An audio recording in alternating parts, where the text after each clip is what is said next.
This is Show versus Business, your weekly take on pop culture from two very different perspectives.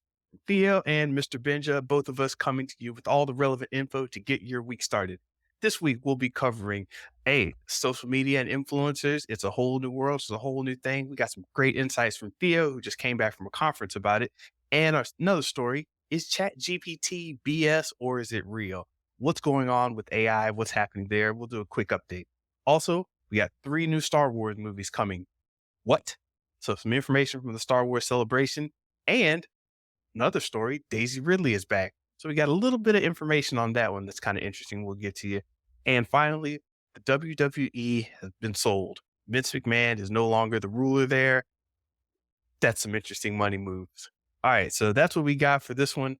Theo, how you feeling, my man? Man, I just escaped from LA, man, back to Florida. So on the way there, everything was fine. One direct flight from Florida to LA for this influencer conference. On the way back, woke up early, got a ping from Delta saying my flight was canceled. Literally, the flight was about to take in 3 hours. They Okay. said your next flight is at night. It was going to be a red eye. I said, oh no.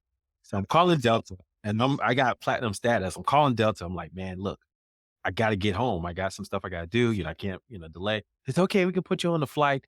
It goes from LAX to Atlanta and then to Tampa, which is where I'm at. And I said, okay, let's do that. So I was going to leave at like 3:45. I said, cool. So I went down to the conference, caught up with some folks, just, chopped it up a little bit. Then I get another text. Your flight has been canceled. I said, what? Wait. Yep. Yes, again, my flight was canceled. And so now I'm scrambling, like, what the heck? So I call Delta again. Oh, sorry, Mr. Harvey, sorry. So look, we got two connecting flights. We're gonna try to do that.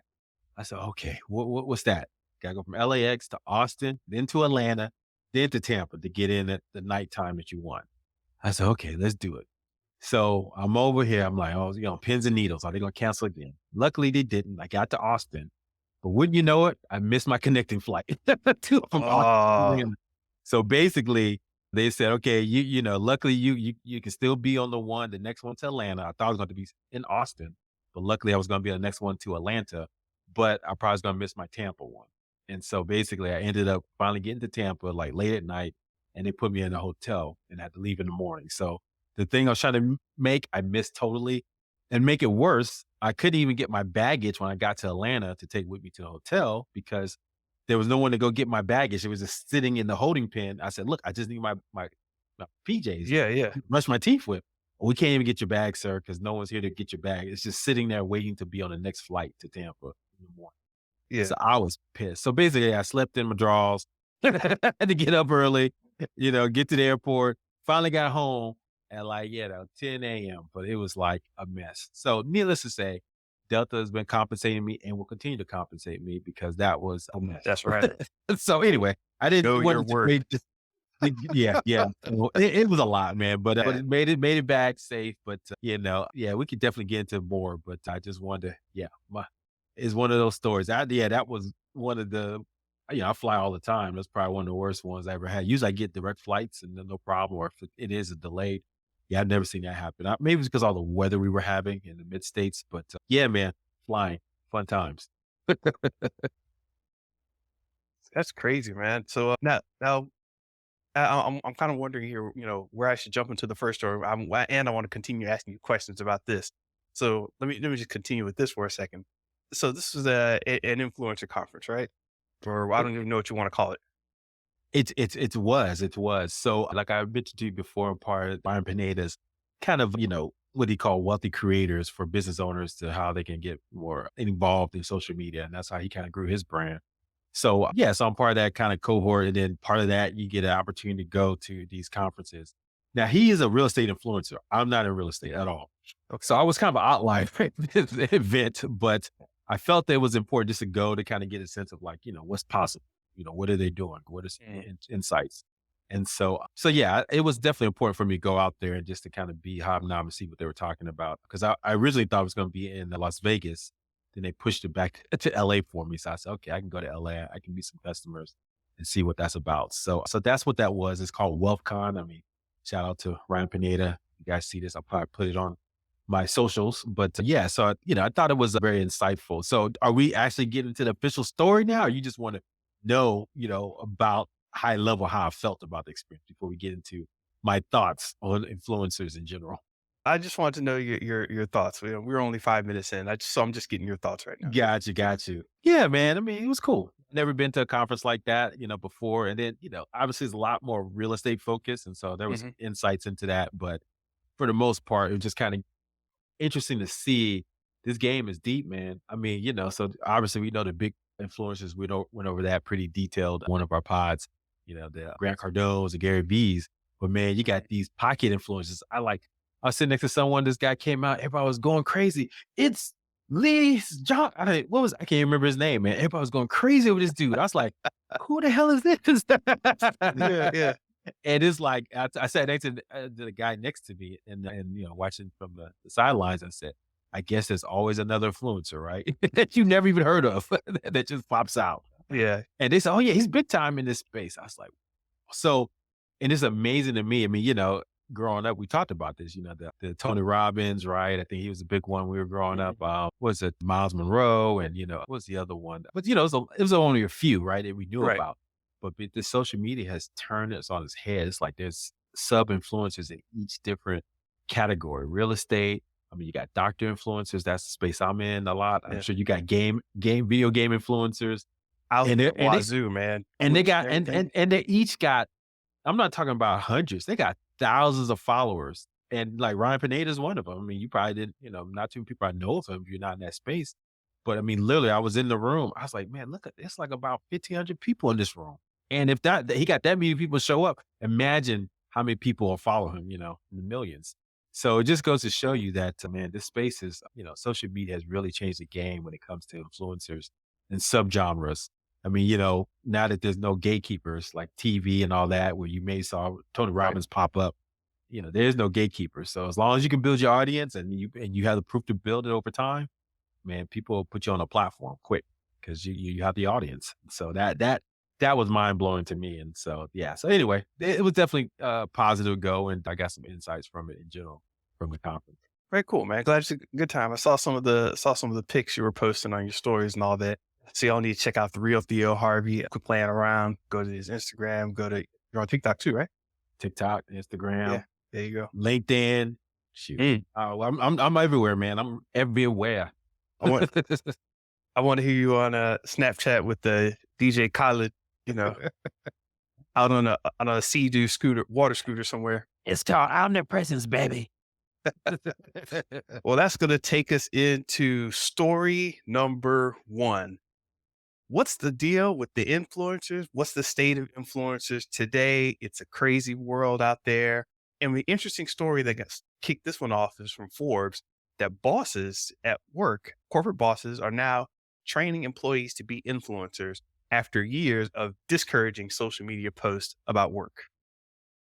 Wow. Yeah, I mean that kind of makes sense, man. I mean, especially with the advent, the one social platform when I was working for corporate America for almost 20 years was LinkedIn, right? And that was a way to kind of show your expertise. And I did a little bit of that.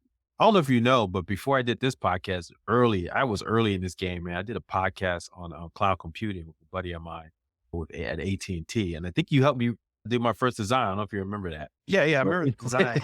You never sent me a link to the podcast. So I was like, ah, it was very dry.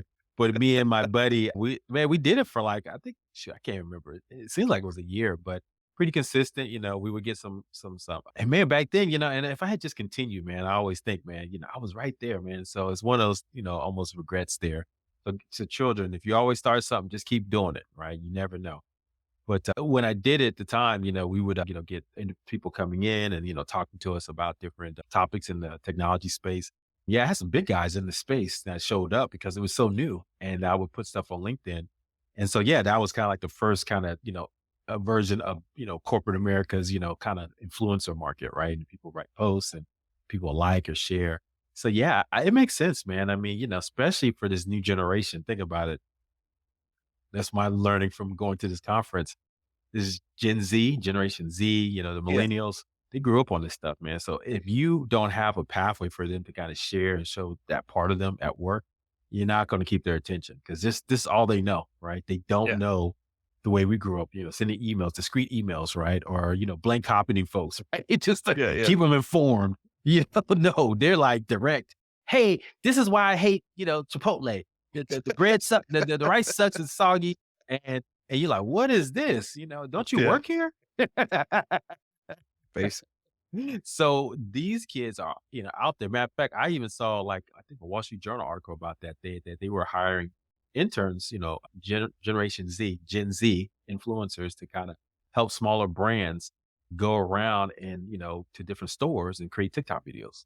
And that was helping a lot of these brands kind of get some relevance in that market. So yeah, it kind of makes sense, man. I mean, I know you've been out corporate America for a while, but what are your thoughts about that when you were in it? 3M or some of those other, companies you worked for. Well, it was funny. The tail end of when I was in corporate America, and that was around 2014, 2015, my last couple of years doing that stuff. Everybody had social media accounts, but they always had a disclaimer like, hey, I work for such and such, but the thoughts and views are my own. And they'd keep it kind of tame. All the posts be kind of tame. And when it was about a company's product, like, hey, we made this game, check it out, guys. Hope you have fun with it. I can't answer any deep questions about it, but tell me what you think and blah blah blah. And it was really plain. But and then on the other side, they may have like a secret account, like you have Mr. Benja, and then you might have some other, Benjamin hiding in the dark, Twitter account that nobody knows about. Benjamin under the covers. Yeah, exactly. From a light flashlight, so you made Well, look, I turned the flashlight on my phone. Let's see how this works. Turn off these lights right quick. See, guys, we're having too much fun here, so we'll Yeah. Now that we're doing this on YouTube, I got all these new. All right. I'm not off. So yeah, and then the secret accounts where you just kind of laid it all out there and you actually talk about stuff. Mm. I guess people still do that, but yeah, that was just getting started back then. And the thing is, companies would really like HR would come by and like ask, "Hey, you posted on the forum. Is this you?" My name is Benjamin. That guy is Benja. Right. Hey, and, But he's from Tallahassee and he's a gamer. No, I don't know. I, You trying to say we all look alike? What are you trying to say? what are you getting at?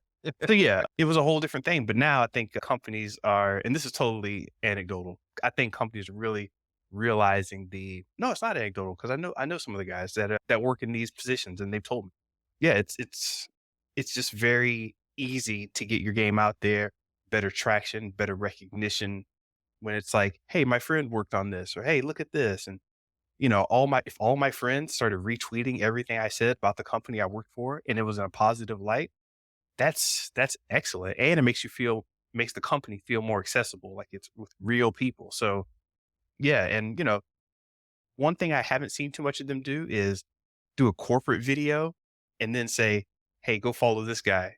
They won't go that Mhm. far, but Yeah. Yeah, that might be exposing some liability, right? Like you co-sign whatever that guy is saying, right? So exactly. it's a little hesitant. But I mean, Alex Hormozy, another business influencer that started following this year, talked about that. It's like people don't want to follow companies or brands, they want to follow people. And so, if people like you, then whatever you like associates with that. We talk about this on our pod along. That's what they're so yes, this is part of me. I talk about, the real Theo Harvey, but also work at SensorMed and also do this and also do that. And so now people are associating, me to these things because they just like me. And so I think, companies are realizing there's what they call this. It's a technical term, but it's called the halo effect, right? It's like if Hmm. people have a positive association with a person or a thing, like whatever they do, whether they selling shoes or, selling real estate, people are going to gravitate. Oh, he likes these type of shoes. This is what I like. For instance, I had the opportunity to watch that. What's that? It was a movie called Air this weekend. Okay. At the Chinese Gundam Theater, Yeah. right? Amazon's movie. Yeah, Amazon's. Yeah, they actually released it in the movie theater, which we talked about. That's a new model that all these streamers are going to. Let's release it in the movie theater first. Yeah, so Air came out, talked about like the Nike's beginning relationship with Michael Jordan, and and they played them. I don't know if you remember that commercial back in the day. they really just kind of revealed the strategy for branding. They said, like Mike, if I could be like Mike, Right. right? Yeah. And so it's like, who cares about the shoes? I don't think you saw the shoes maybe once. And that was like what in the 90s, man? We should have knew Yeah. that's how marketing was going. It was like they were telling you, you buy these shoes because you want to be like Mike. It's not because you think they're cool or they're fashionable or Yeah. no, because if you put them on, you think you're gonna dunk like Michael Jordan and win NBA scoring championships and Yeah. all that. Yeah. No, that's not the case. But that was they were plain, they made it plain that the corporation is just there to kind of get influencers to influence you to buy what they're selling. And so anyway, that's kind of where we are right now. And I think corporations realize that they have to get employees and they want employees to really communicate the value that they bring inside their corporations now. Yeah. What I didn't, I totally agree with that.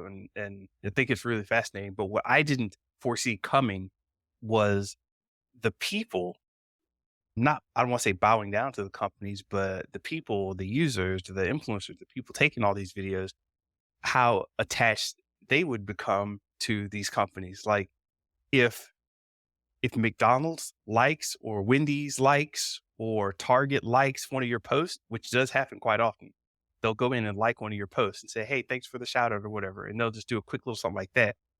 I didn't foresee people really taking that to heart and like, you know what? I should clean up my content so Target likes me more, you know? Mm.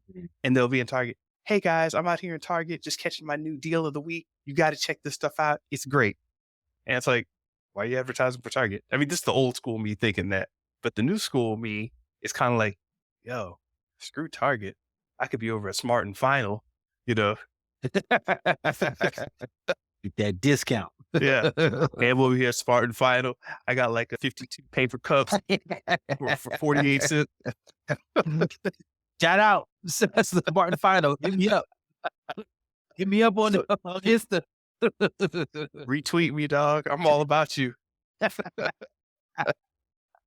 No, man, I get it, man. It's a new world, man. I mean, Disney pioneered this, right? They created this, not just fans but fanatics, right? And so, people put. Yeah. I mean, some be honest, with you, the biggest content I put on my shorts right now is Disney content. Anytime I go to Disney, I try to post something, man. We get the views, and so it's just that. So the people want to have content that attracts them to these big brands, and then if you are I mean, there's a whole thing called brand ambassador, right? Peloton does it. Other kind of sports fitness apparel companies do it. So there's tons of companies that are really, important in that. But, there's still some ROI issues where, what brand ambassadors are really going to bring in the money for these corporations. But yeah. So let me just pivot real quick into, what I kind of learned at the conference. But so the space I was in was more or less in the real estate market, right? So that's probably where all these gurus I didn't know about, like Pace Mobley. I think he does something. They had some guys from Bigger Pockets, which is a podcast in real estate. So, there's tons of stuff in there. And that's where this guy, Ryan Pineda, came from. But it was just interesting to kind of get a sense of like all the different influencers and how they maneuver. I met this one guy, he's based out of St. Pete, actually. His name is Ryan McGann. Took a picture with him and he's just breaking down the game on like how you get views. His focus is on like the short form videos, getting, 10 million viral videos via TikTok. And he talks about, look, the game is not so much, how many followers is how many views, because those views could eventually translate to followers. So if you can just get as many followers as you can, especially with, viral platforms like TikTok, that's the game. And he said the way you do that is not so much your niche. If you're doing real estate content, or in my case, healthcare technology, those topics are typically boring, right? People, yes, Yeah. you want to have it because that's your expertise and, people care about that. We said that should be 20% of your content. He said the other 20% would be some other thing that you mastery on. So like he was a BMX bike rider back in the day. I worked in corporate America and technology, so I can talk about that a little bit. But then he said the vast majority, 80%, should be your hobbies, because that's what's going to attract people to it. And that's why you see people on TikTok, short form, Instagram reels, things like that, talking about watches, cars, going to clubs, because they just want to get the views. And we talked about this. Gary Vee, has mentioned that you want to just show your whole complete personality, which is why probably now I'm going to start, highlighting, show versus business. That's a part of my personality.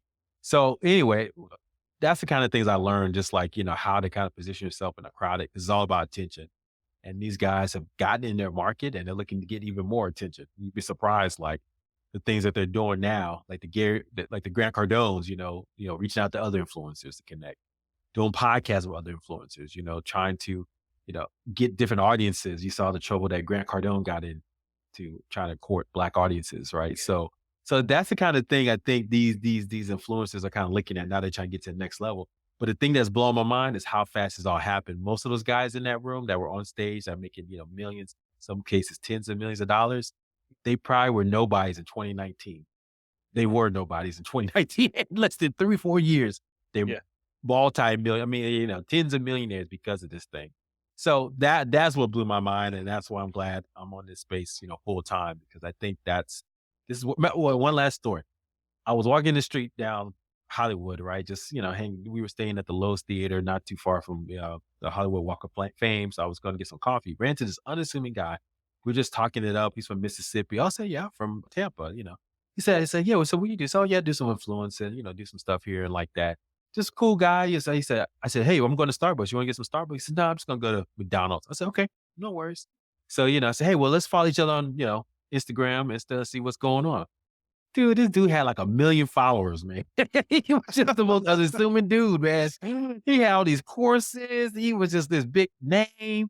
I was like, what is going on, man? These people are celebrities in their own world, and you would never even know. You could walk them in the street and wouldn't know a thing. How you went for the Starbucks and ain't go for the McCafe, dog? Dude, I'm a Starbucks head, man. I get up at 4:30 every morning. The first thing I do, go get a Starbucks. So that's just what I do. Shout out Starbucks if you wanna, use me as an influencer or brand ambassador. But yeah, man, it was the craziest thing, man. I mean, just the most unassuming. I mean, cool guy, but just you wouldn't think that, and he built his brand over years. You looked at his podcast and all this stuff. He built it for like 4 years, but he's got 1,000,000 followers on YouTube. So there it Yeah. is. That's what blew my mind. So this is why I'm all in on social media, and I think this is the future. It's gonna take a while, but I think it's one of those things you invest in it, and then you look back like 5, 10 years, and you're like, that's the best investment I ever did because it probably pays dividends over years, of an interest that you put into it. So I'm in it. So that's my story, Mr. Benja, and I'm sticking to All it. right. So things are moving and they're real, right? Definitely, brothers. Definitely. All right. Well, story number 2. Yeah, man. So this is the one I wanted to kind of talk about. Chat GPT. Is it BS or just AI in general? So, Mr. Benja, there's so many ways we can kind of cover this. I guess I kind of want to talk to you why I kind of thought about that title was that do you remember a guy named Adam? It was like Adam Ruins Everything. He had like a show a couple years back.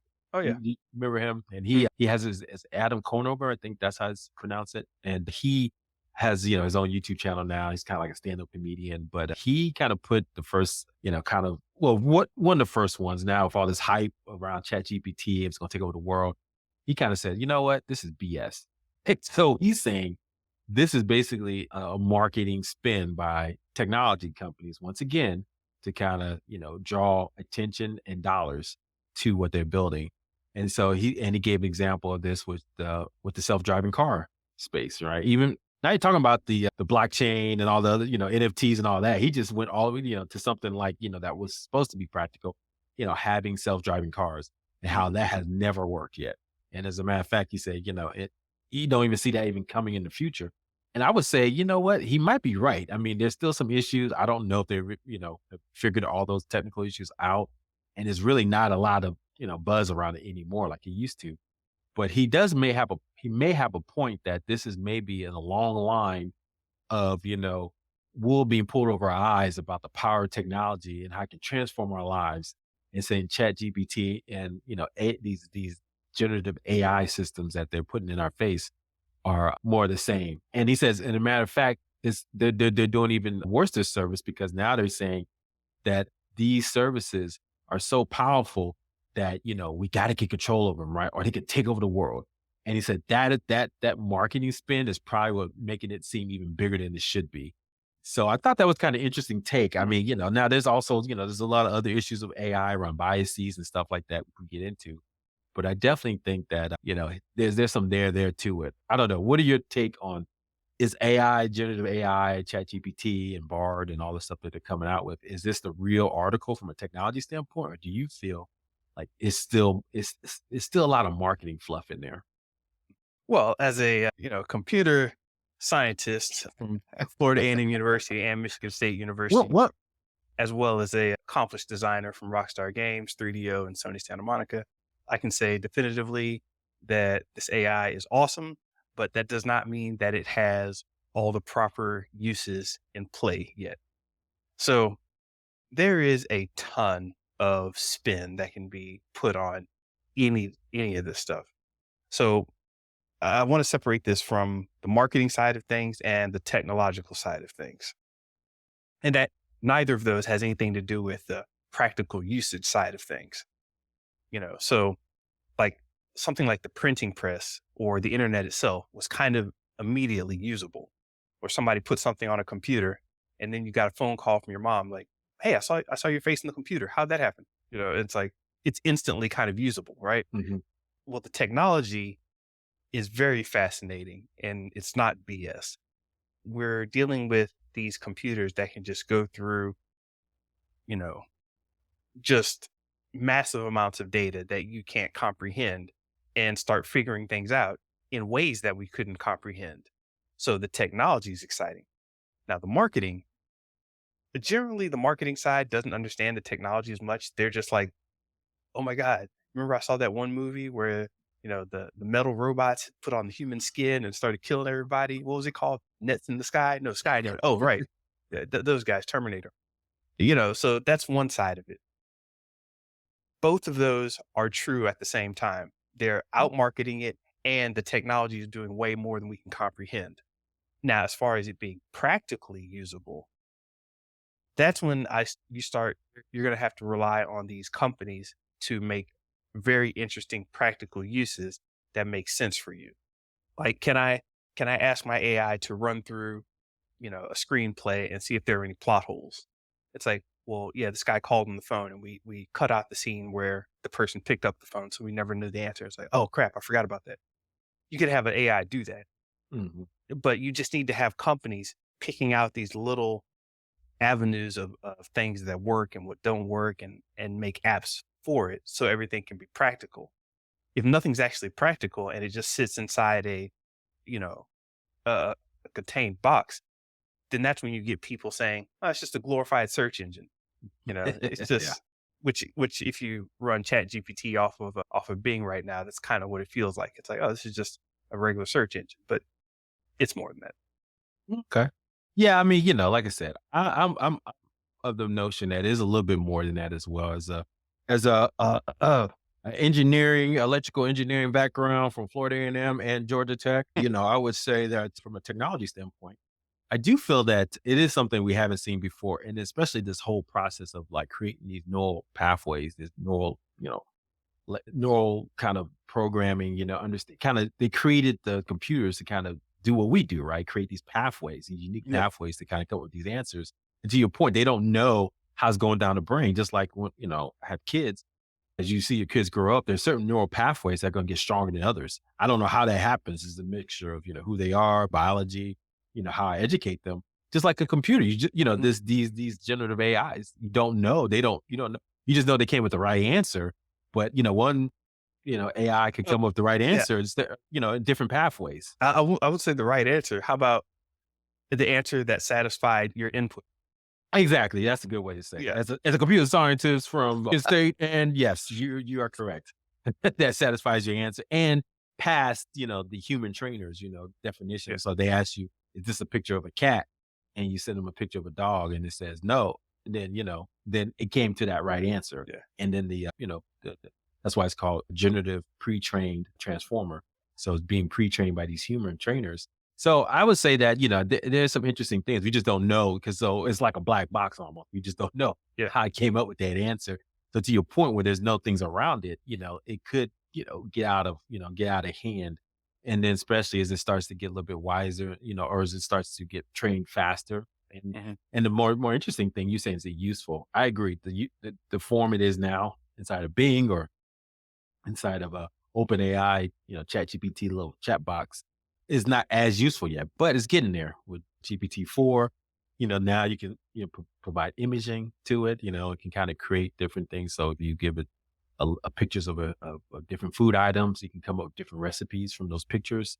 So there's some usefulness there. But the power is going to come in, I think, with the announcement a couple weeks ago, those plugins, right? So now the Mhm. integration of into like things like cart, right? To be able to, order groceries for folks, right? Things like that. That's going to be powerful. So I think, right now it has the brains and capability, but then it could get to the point where it could just do things for you or have the arms, right? To kind of order groceries, right? If you give it access to your bank account, you can Yeah. buy order groceries. Now that when it get, in my opinion, could get scary because now, you saying, hey, I need you to, get access to, go find, where they bake, some raisin bread somewhere, right? And so let's say if it's access to Uber delivery driver and it says Uber delivery driver, get there as fast as you can. I'll pay you, $100. And you said, I want you to do it as fast as you can. And it says, I'm just giving a bad example here, but Yeah. I'm trying to figure out like I think if you kind of just give it an example where you say, "Hey, I want you to do something. I don't care how you do it," and and it has access to money, people, and resources, that could be scary because then they could be like, "I just need to do this as fast as I can. So what's the most optimal path?" And it may mean having to hurt people, right? Let's say, or as an Uber driver gives them like $100, I want you to do this as fast as you can to get here in the next 5 minutes. What the Uber driver decides that I got to go, I just got to hurry and get this because this money is I need to get it. It may end up hurting people in the process. So that's the issue of alignment that these computers got to kind of think. They have to think through the researchers and how to figure this out to make sure these computers don't do anything that's adverse to their purposes or that is in line with their purposes, but could harm us in getting to that purpose. And so I think that's the issue. Yeah, definitely. You just made me think of, right now we do a lot of stuff very, very analog. Like, I'll find, I was thinking about Craigslist at the moment where, you can instantly get to, the best price for something by going through Craigslist, Amazon, whatnot, any of these other little apps and sites and just quickly search through and find the best price and, here's the price I'm willing to pay. And let's say your AI search is mixing up with some other AI guy search is like, hey, what's the best price I can sell this for? And all of a sudden all of our economic Mm, models start to flatten out.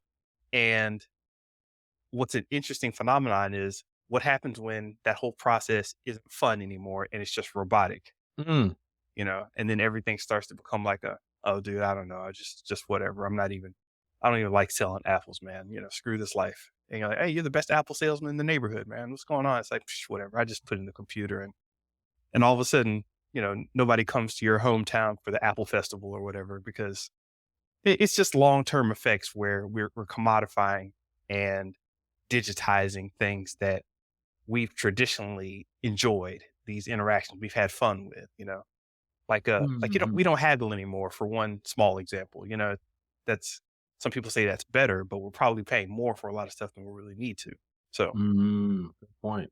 Wow, yeah, I never thought of it like that. But that was kind of like a discussion we had with NFTs, how it could tokenize every kind of human interaction.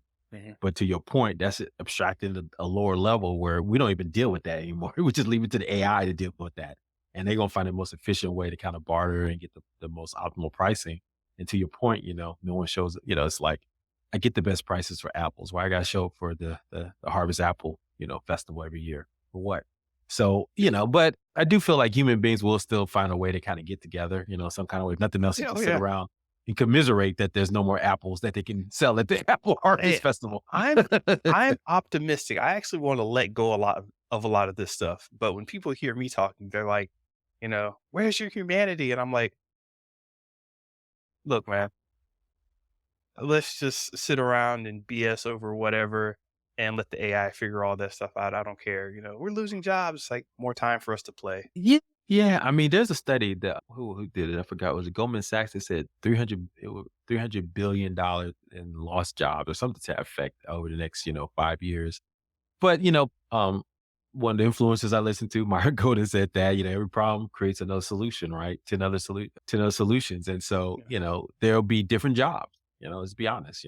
There'll be a job for a prompt engineer, someone can go in and talk to the Chat GPT a little bit more effectively. So that didn't exist before, right? And so I think, people have to embrace it and then pay. I think, is it 99 Keys? Is that the gentleman that's out there? 19 keys. 19 Keys. Thank you. That's another influencer. High level conversation, son. Yeah. He talks about, I forgot what his term was, but basically you're going to be a superior human because you are assisted by AI, right? And so combining human beings and with the AI, you'll be just a better human, right, than others who don't. And so I think that's kind of what everybody's kind of advocating. We use AI to become better as opposed to be, slaves to it. But you put in our show notes here, you said, hey, a lot of these tech gurus are kind of saying, hey, we need to put the brakes on this, right? Elon Musk allegedly signed this and some other, high in tech gurus and saying, hey, the advancements are getting too fast and we're not putting enough, brakes on this, right? And seeing where this could crash into.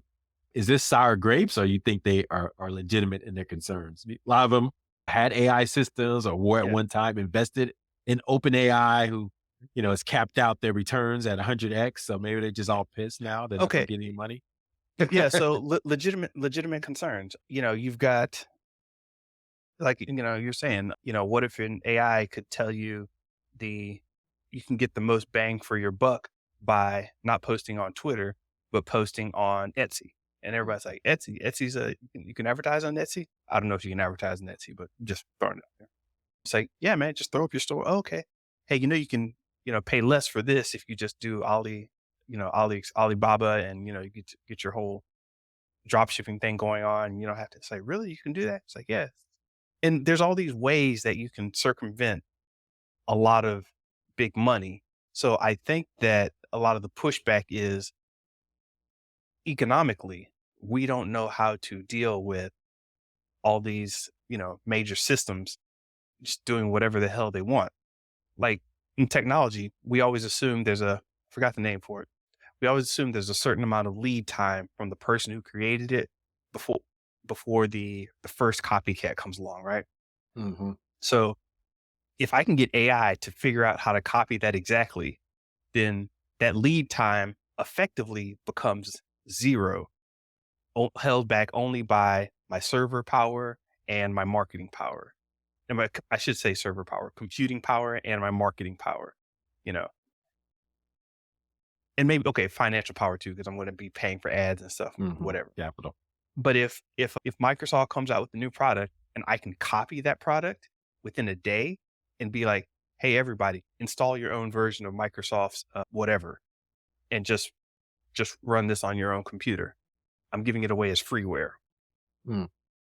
And if that time between release and copycat becomes close to zero, then you effectively destroyed a lot of markets. Yeah, I just, will push back. I think it would just be harder for this copycat unless it was a equally strong brand as Microsoft to kind of, break through Oh because yeah, the well, that's what I trust said. The factor. marketing. That's what I said. The Yeah, marketing. well, with also the brand has strengthened it. So the trust factor is so high with Microsoft versus, Joe Smo soft, people be Sure. like, so I would say that, I would agree that people come with copycats. I think the bigger concern would be, people like coming up all these little crappy, all these different product designs pretty quickly, right? Product Mhm. ideas, market ideas, like so much faster. Because Jet, I saw, I don't know if you follow that guy I sent you who talks about little chat GPT stuff. What's his name? It's going to come to me later, but he had mentioned how chat GPT 4 can kind of Maulik. He's a researcher. He talked about how chat GPT 4 can like basically 5 stages create your marketing plan for new ideas, create pictures for what the actual product could look like with Mhm. Diwali and all this stuff, right? In like less than like, couple of minutes. And so now you can come up with all these ideas. Now I think that now the powerful thing is if you're smart enough, you can figure out how to execute pretty quickly on some of these. Yes, you can create some quick products and solutions to the market, but I do feel like we'll be flooded with tons of different things. You think it's bad now, Mhm. with tons of different products and solutions, products to try to solve all these different problems that we supposedly have. But it's going to be interesting. I don't know if it's going to be the little guys get squeezed out, or it's just going to be our attention spans are going to just be so wiped out because there's so much crap out there that can solve something. Where we had the capacity to figure out, go through all that mess, right? And I think we're going to look for shortcuts like a brand or trust. People who've already got our attention they're just gonna have more of our attention because we're gonna just be like, okay, I trust Microsoft. It's just so much easier. Well, full disclaimer, I don't trust Microsoft, but on the sidebar here, I'm actually running Microsoft Edge Oh, because uh, I wanted to get access to the new Chat GPT and DALL-E connections through Microsoft, and those happen best through Edge. So no, there you go. we are saying I saying I don't trust them, but they're convenient. So I'm like, hey, yeah, what about this? Has VidCon ever been in Florida? You know, that's what I'm over here typing just really quickly so I don't have to search for it myself. I don't I don't even care if it's the right answer or the proper answer. It's just it just satisfies my inputs. I love it. I love it, man. So, should All we right. move on? Hey, so just let everyone know we'll cover ChatGPT pretty continuously throughout. I mean, this is such a groundbreaking technology. I'm using it in my business. I think, Mr. Benji, you kind of hinting that you're kind of playing around with it, but there's a lot of different avenues we can cover. So more to come on that. Yeah, yeah. Let us know what you're up to, what you like about it, what you don't like about it, if it is BS or not. Yeah, we want to have this conversation. Absolutely. All right. That one ran a little long, but we're now on to story number 3. Speaking of 3, there are 3 new Star Wars movies coming and that just got announced at the Star Wars celebration in Anaheim. It's in Anaheim, right? Yeah. Yeah. And nobody there were rumblings about these 3 movies, but now they've definitely been announced. I No, uh, you see my expression too. dude, I love Star Wars, but then they do stuff like this. I feel like we're Charlie Brown and they're Lucy with the football, Disney, and they just always put this, "Hey, it's a football. You guys can kick it. You gonna get your new Star Wars movie. Look who's signed up. We got these directors, the Game of Thrones guys, Kevin Feige, Patty Jenkins, Coming uh, soon. coming soon. 2 more years, your new Star Wars movie. We're running. Oh yeah, here it goes. We about to kick it." She pulls it away. In the mud. This is like more of the same. I mean, didn't they have all these announcements before of all these different Star Wars I mean, Patty Jenkins movie no longer. Kevin Feige movie gone. I think that is a Taika Waititi. Is that still happening? I don't even think that's happening anymore. But all these movies were said to be in production, and it's like they can't get a movie to start to save their lives, and it's crazy. And it's like now they announce these ones. I mean, yes, The Mandalorian. That's a whole nother conversation. The Mandalorian was a bright spot for Star Wars, but I think the ratings are down this year. I haven't been as excited to watch it, but that's a whole nother topic there. But so they're going to try to create movies around this kind of universe. One of them, we'll talk about the other ones later. But I don't know, Mr. Benja. It does seem like is this a last ditch effort for Star Wars, or something else has to change? I don't know. This is weird. Yeah, it really is weird, and, I don't wanna come off as that, Disney Star Wars hater, but you all should know, as of this announcement, I am a Disney Star Wars hater. I like The Mandalorian and everything, but they're doing what I didn't want them to do, which is turn into this whole series of commercials. So, what we're hearing now is that stories from The Mandalorian and the upcoming whatever upcoming series they've got going on are all going to lead into these new Mandoverse or Filoniverse movies. So the 3 movies that are coming out, they're not a trilogy, by the way, so that'd be far too much for them to just take on. Mhm. It's not a trilogy. One film is by Dave Filoni and James Mangold, and this is from Yahoo Finance. And we know Filoni's the creative guy behind the Mandoverse, wrote, directed Mandalorian, Book of Boba Fett, and the upcoming Ahsoka. But, people really know him from his time on Rebels and doing the Star Wars and Clone Wars Yep. animated. So there was a lot of material that they covered there, and it got to be so big and deep that people started calling it the Filoniverse. And if you want to know his history, there are plenty of videos on YouTube about him. But basically, a lot of that story and lore has been working as far as fans go. It's like no one hates it, no one like, and it's not been a problem Mhm. like Ryan Johnson has been a Mhm. problem. Mhm. Not saying that the movie was bad, Last Jedi, but as a force, he's just been more of a problem than Filoni. Filoni's been more well received. That's what I should say. So yeah, now they're just going to go in that direction. But it's kind of pulling the Marvel thing where it's like, hey, let's build these little commercials and it'll just be a lead into the next story, which is the lead into the next story, and you never really have a concrete story. That's what I don't like. So, Mhm. Yeah.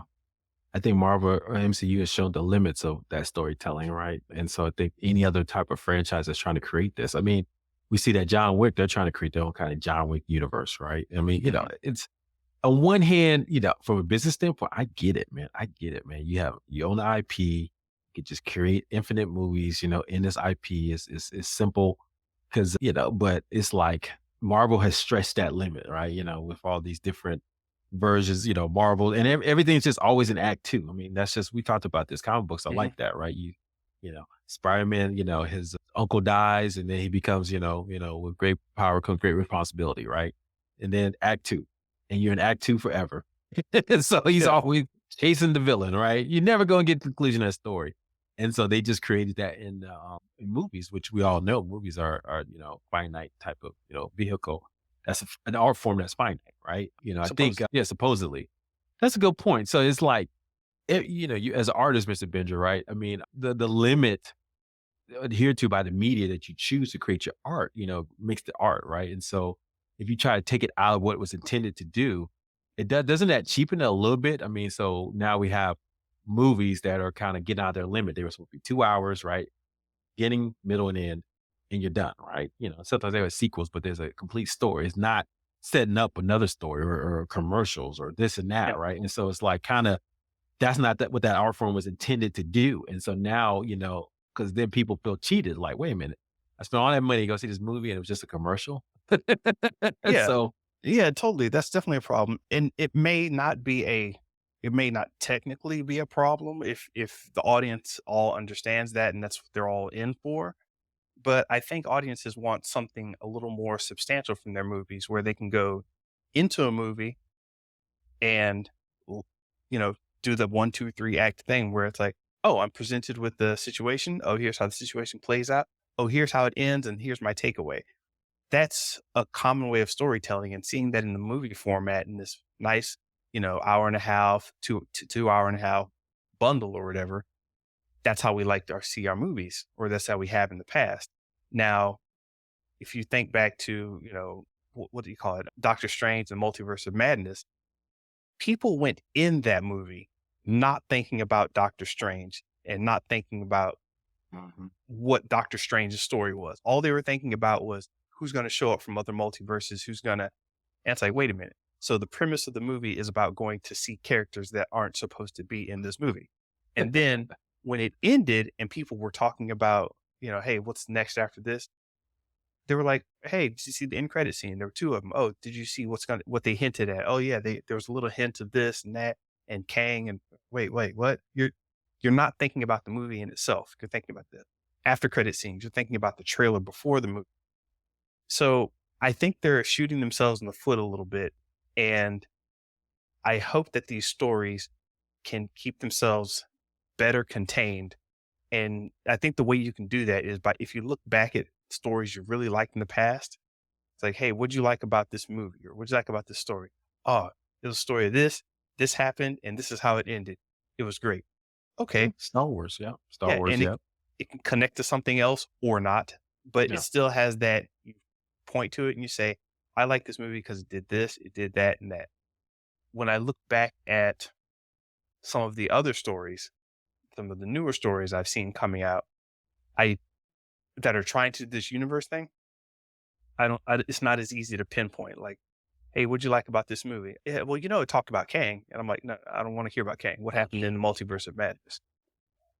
You're right. I couldn't tell you one thing that happened in that damn movie. It was one of those things where it's like, did he died and he came back but what yeah, you're right. It was like it's almost like it's an afterthought. Like, It's the stuff. actors yeah, it's stuff. Stuff happened, but and it's leading to more stuff. That's pretty much what it is. And when you can encapsulate it like that, I mean the actors are acting their butt off, they're trying to emote, they're trying to create an arc for their characters, but man, it is rough going for those movies. But yeah, but you know what? I want to kind of just walk back. So, we're still talking about Star Wars. I think, Marvel, they shown the limits of it, but they shown the possibilities. And I think the reason why they made it work well is because even though, there was no middle, beginning, and end during the first phase one of the MCU, they did have an ending of sorts, right, with Avengers Endgame, right? And so Mhm. that was very satisfying. I think, because they kinda, built it up for over 10 years, all these different stories and stuff like it was a lot. Yeah, we were getting like 2, almost 3 movies a year in anticipation for Endgame or maybe 2 movies. But that worked well, right? So the Mhm. challenge is now we're in this, this other phase. Can they uh, continue that momentum? And I don't think they can. And so that, and that's the challenge. So unless you have a very tight story, and be honest with you, the last couple of Marvel, I can't, and even the ones that worked well that were kinda almost self-contained, like maybe even Spider-Man: No Way Home, that was so contingent on nostalgia, right, for other movies, and so it was like it was his own self-contained. You had to have knowledge of, like, movies from 20 years of Spider-Man movies, and so anyway, make a long story short, I think Star Wars is kinda in that space now. I mean, Star Wars is special, man. I mean, you remember these kids are getting, like, Star Wars TV shows. It's like I was like, "Oh, whatever." They throwing it in the trash. But remember the dark years, Mr. Benja? We were just like, I mean, it was like dry land after Return of this Jedi, man. We had nothing. We were in college. Yeah, That was like 20 years, man. We were just like, when that night was it? I remember I think I was with you when we saw it for the first time on our computers with Phantom Menace, and they had forgot the name of that came out the fog, and we saw that. We almost lost our shit, man. We was like, oh my God, they're coming out with a Star Wars movie on. yeah, Oh, we almost passed out, man. So I think there's no invent to these Star Wars movies, and so now they're gonna create a movie based on a TV show, based on a cartoon. It's kinda like, where's the specialness that's for a good these point. things? So, Yeah, but they're bringing back the cast, right? are they? Some people, they're trying to. I'm just saying, I don't know if you had anything else to say on the 3 movies, but, Nah, nah, I think we said all we can, man. So, high level takeaway, we're optimistically cautious going to this, but he's and sounds I'm not running up to the football this time, going back to my original analogy, but yeah. I'm creeping up on it, but I'm not gonna be fooled this time. Yes, everybody search Dave Filoni, cautiously optimistic. I want you to search that phrase. What's up? What's next? So this is story number 4. Daisy Ridley is back in Star Wars after saying she wasn't going to be. You know what that's called? "Please help, I need a paycheck." AKA, how much money you want, Daisy, to be back in this thing? I'm shocked. They must have paid her a lot of money because she was done. She thought the fan base was toxic, I thought. And so for her to be kind of reeled back into this, very interesting. I mean, I thought she was good. I didn't have any complaints about it. I think the only thing I didn't like about her, she was almost like a what's it called? We what's it called? A Sue character? What's that term? Mary Sue? Mary Sue character. So basically a magical, character that can do everything in the story that you needed to do, right? Like in the Yeah, first one, she just knew how to, wield a lightsaber. She just knew how to use the force. It was just like, what is going on? But yeah. as an actress, I thought she did a great job. Especially as a leading representative for young girls out there. I thought that was good. But I thought she was done with the series, Mr. Benja. What do you think brought her back? Was that the hold on? What's that? I think that's the sound of that Binks truck. Beep beep beep. Yeah, just back it over to the pool. I emptied all the water out. You can just dump the money in the pool. I'll swim in it later. Oh man. What brought her back? And another question: does Star Wars even need her? I'm just curious. So she's supposed to play an she's got her own little Jedi Academy now. So it seems like they're just kind of rehashing maybe what they did with Luke. Actually, I will be in line to see this because if she has a scene where she's drinking milk from the teat of a strange space animal, I will be there to see her, you know, looking all gritty and wiping milk off her face. Maybe they're gonna try that, but I don't know. She has a lot of fans. I actually like the Rey character. I didn't like the way they played her character in those 3 movies. Yeah.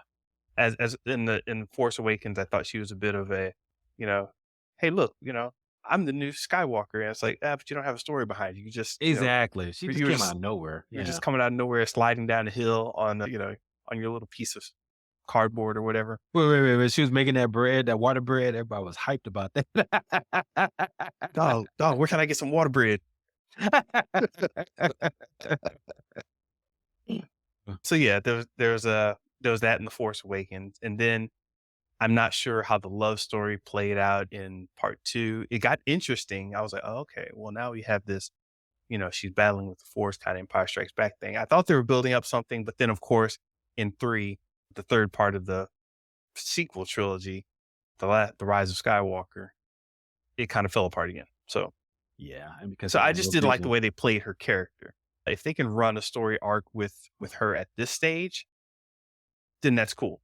But it doesn't appear like she's going to be the major character. Mhm. So Yeah, I mean, I'm trying to think.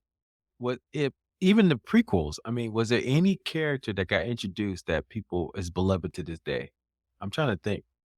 I mean, even Hayden Christensen, take on Anakin was not beloved. And I even was a young kid that played Anakin when he was younger. No one liked his performance at all. right.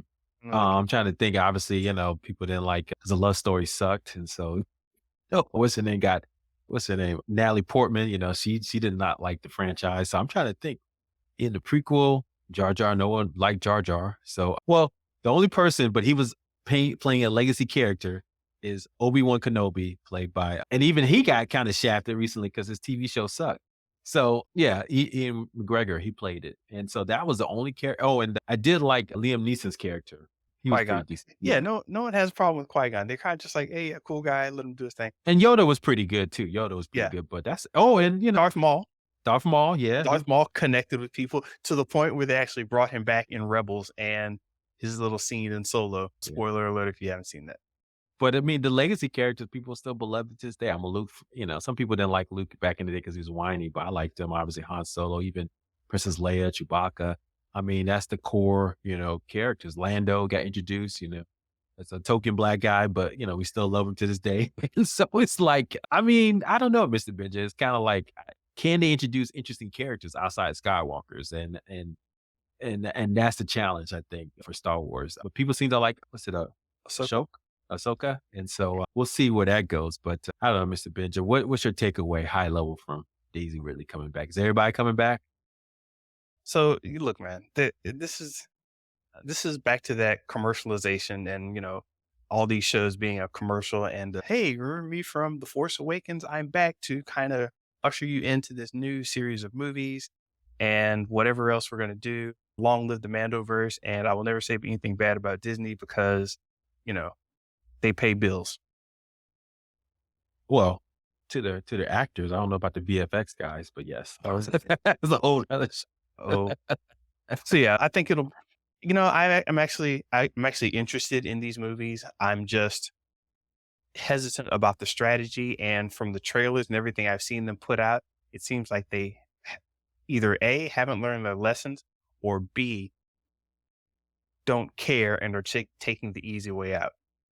Like, think they're scared, man. I mean, and good it point. goes back to Kathleen Kennedy. I think for whatever reason, she just scared the fandom. It's like, I think she's shooting herself in the foot. They should just went with, I mean, even though he was controversial, I thought what was it called? The second movie in the recent trilogy. I Yeah, should Last know Jedi. this. Yeah, Last Jedi. I thought it was pretty decent. I'm a Luke Skywalker fan. I get the fans, they didn't like the fact that he went out like that. And the fact that he didn't really have a good fight or anything like that, but I thought it was really good, poignant story about, trying to, because that's what happens. You get bitter old man, right? No, you come out with all this hope, and try to do all this stuff. You get older, you just get bitter, and you just want to drink your goat's milk or your from the teat, and just sit at home and watch TV all day, right? And so I get that part. He made a mistake, and he was trying to, just shelter himself for the world. So, but I thought that was a poignant story, but they didn't want to go his route, Ryan Johnson. So I get it.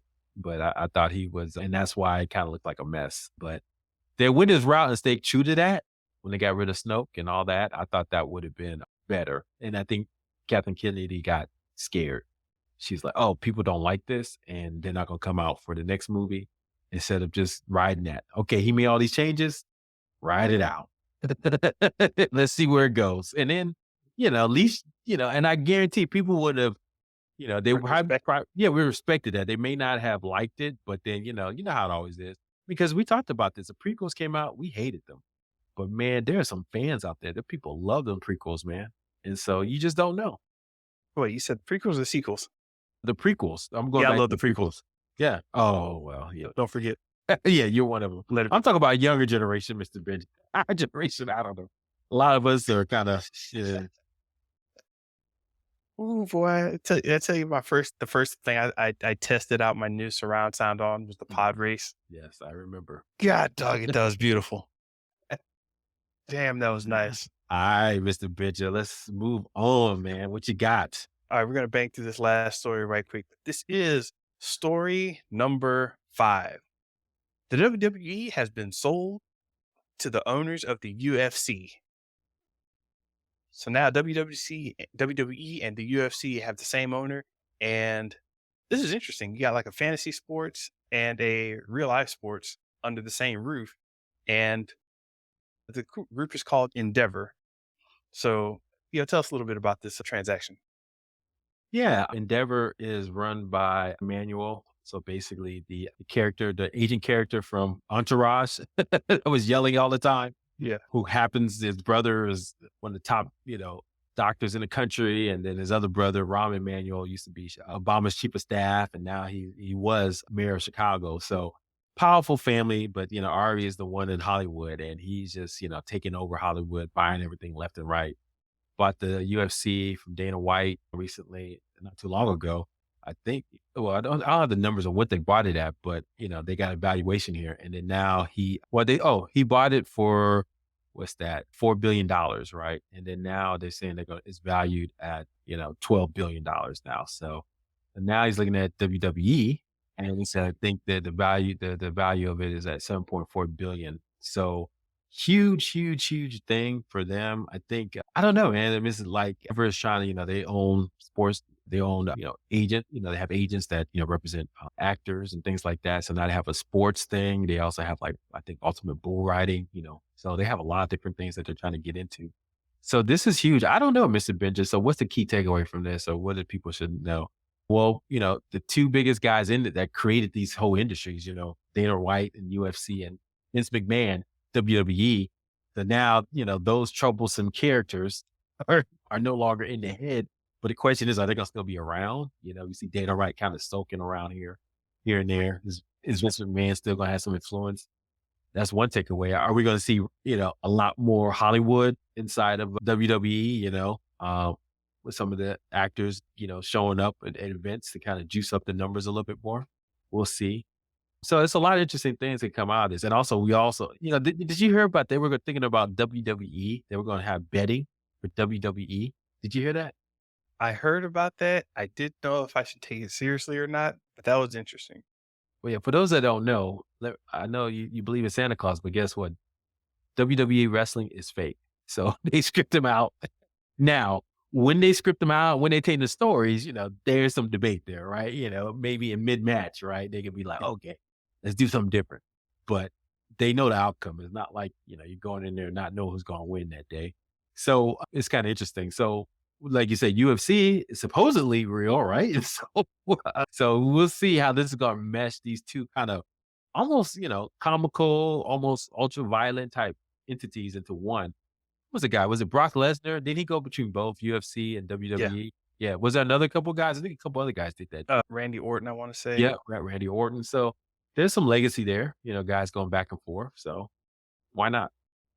Let's get The Rock in the octagon, see what happens. Oh man, all right, man. He can't say no, can he? Can't say no. Can you smell what the cool? You got any takes on this, Mr. Benja? Hey man, people are making moves, and once you think you know what's happening, something new like this happens. I mean, it's not. You're talking about brand and everything, and normally companies wouldn't like mix these type of brands together or try not to, but I think they're seeing it in a different way, and it's going to be interesting to see how they play out these audiences, right? Because they're trying to leverage not just the production, not just the marketing and all that, but you're also trying to leverage your two main audiences, and when you can do that, you've got something different. What's their plan here? Totally not sure, but it these are both fun things, seeing dudes beat up on each other. Maybe they corner the market and dudes doing dumb shit. Well, Dana White still has that. I think we talked about this. The slap. You see Oh, that professional slap yeah, yeah. competition? Dana That's White right. is heading up. Oh Lord. We basically, you just slap the mess out of people and Yeah. see who falls down the first. So yes, there's gonna be a plethora of these things popping up now When that when Dana some White has money. when someone buys the inside the car, I don't know if you've seen this, that where they it's basically car jujitsu. Car jitsu, I think they call it, Oh where Lord. two people are sitting in a car, and when the timer goes off, they unbuckle their seatbelts and try to beat up the other guy. It's it sounds dumb, and it is dumb, but it makes a lot more sense when you watch it, and then you're like, "Wow, this is not only dumb, it's fascinating, interesting, technical, and dumb." Well, it's just like the slap thing. It's like Yeah, almost like I didn't know so much technique goes into slapping the mess out of someone. And there yeah. was technique where you hit them, how you place your foot, how many, if you want to hit them the same side or different sides. It's just like, what is this, man? So, yeah, more proof that we live in a dystopian future, guys. So if you didn't know, when we're watching entertainment where people try to beat each other up in a car or slap the mess out of each other, but one other thing I wanted to say about this, Mr. Benja said, we were big wrestling fans in college. We went to go see a couple of shows, in person, and we I think we saw hype. We got like what second row was it one time in Hell Tallahassee? yeah, yeah. We had yeah, that was the hypest time. And then I think we drove one time to Memphis to go see a match. Yeah, it's like funny wrestling, man. It's like one of those things that kind of hits you like every Age is the so game. often. Yeah. Yeah, it's like it hit me when I was younger. I saw all the guys. Yeah, that was I saw, Hulk Hogan growing up on that. I think we all did, in our younger days. Then in college, when it was WCW and then WWE, and then they kind of merged eventually to become something big. So, Mr. Bench, I have to ask you, are you watching wrestling now? Are you familiar with what's going on? I'm keeping tabs on it, but I'm not watching. Like, I Mhm. haven't watched the match, but I know a lot of people still do, and I think interesting things are starting to happen again with this new AEW league, Mhm. and some pretty interesting stuff is kind of bubbling up, but, will it get back to the days of ECW, WWF, and NWO, WCW? I don't think we're gonna get back to that because that was just too juicy. Well, I hate to say it, but like AEW, I mean, wrestling, just like porn, they adapt, man, to the technology. And so streaming services, they're huge on streaming. I mean, and on TikTok and YouTube. So you see a lot of those, wrestlers there, on those different things. Yes, they have TV shows and promotions. Oh, excuse me. But, they're still big, man. And so when we go to a streaming site, they're doing big things. So AEE, I think they have a shot now that WWE is kind of like, corporate.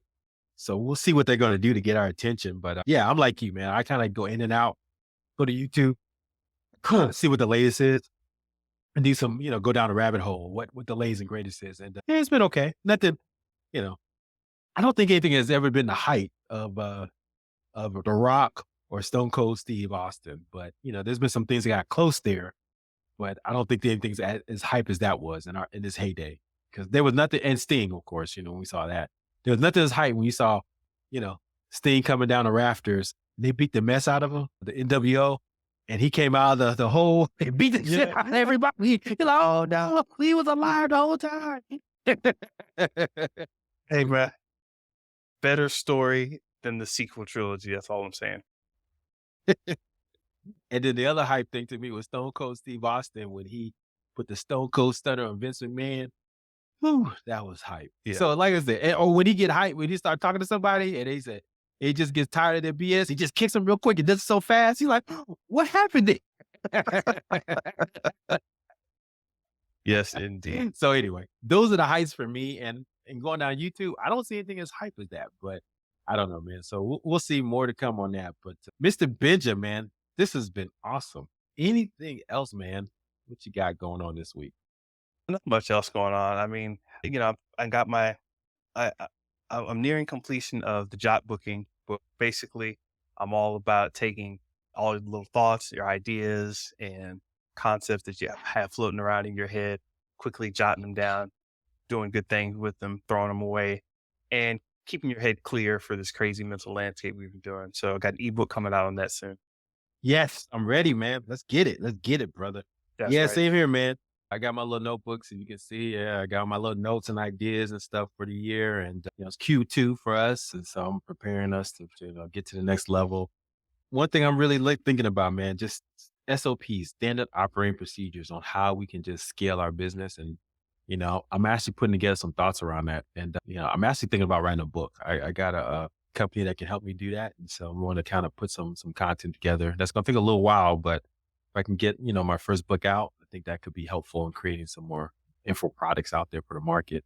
So yeah, more to come on that, but I'm really excited about, what I can build here and just trying to think through standard ways that people can create content and, build their businesses. So another good book I recommend. I've been reading a lot of, expert secrets. I've been shouting out that lately, but yeah, man, Russell, I mean, for all his talk, man, he's legit, man. I mean, everything he's talking about, people, he's kind of like a low key Gary V, man.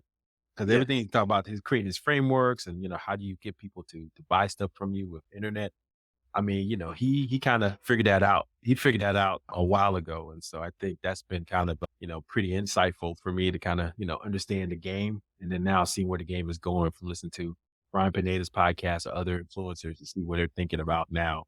But yeah, so that's my thoughts. Just trying to figure out how we can kind of scale our business over the next 2, 3 years. Very So cool. more of this. Very, very cool. All right, guys. Well, thanks for the time, guys. Appreciate it. Look, we had a lot to talk about and I enjoyed it as well. So, guys, look, I think, what we normally like to say is, Mr. Benja, tell everybody, please like, subscribe, and comment at Show Versus Business on Twitter, YouTube, and Instagram. Listen to us at Spotify, iTunes, or wherever you listen to podcasts. And please visit us on our website at Show Versus Business. All right, Mr. Benja, take care. Peace.